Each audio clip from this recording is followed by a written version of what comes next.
Kambammettu Madonna LP സ്കൂളിന്റെയും Saint Joseph nursery സ്കൂളിന്റെയും 49ാമത് വാർഷികാഘോഷവും ഒരു വർഷം നീണ്ടു നിൽക്കുന്ന സുവർണ ജൂബിലി വർഷ സ്കൂളിന് MP ഫണ്ടിൽ നിന്നും അനുവദിച്ച സ്കൂൾ ബസിന്റെ ഉദ്ഘാടനവും അഡ്വക്കേറ്റ് ഡീൻ കുര്യാക്കോസ് MP നിർവഹിച്ചു.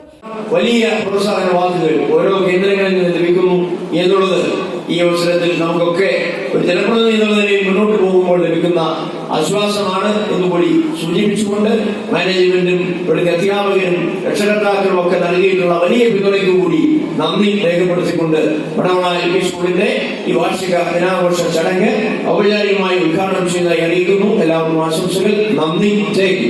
Kanjirappally SH Vimala province education counsellor sister Lincy George അധ്യക്ഷത വഹിച്ചു. നെടുങ്കണ്ടം AEO K സുരേഷ് കുമാർ മുഖ്യപ്രഭാഷണം നടത്തി. പ്രസി ജോസഫ് സ്വാഗതം പറഞ്ഞു. ഹെലന ജോഷി കാവ്യാലാപനം നടത്തി. കമ്പംമെട്ട് സെന്റ് ജോസഫ് പള്ളി വികാരി ഫാദർ ജോർജ് തെരുവുംകുന്നേൽ അനുഗ്രഹ പ്രഭാഷണം നടത്തി.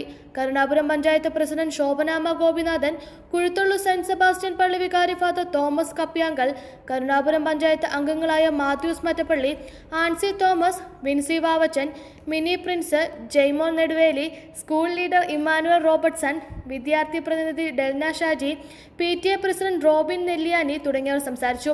കുട്ടികളുടെ വിവിധ മത്സരങ്ങളും നടന്നു. Idukki live news Nedumkandam. Idukki live വാർത്തകൾ നിങ്ങൾക്കായി അവതരിപ്പിച്ചത്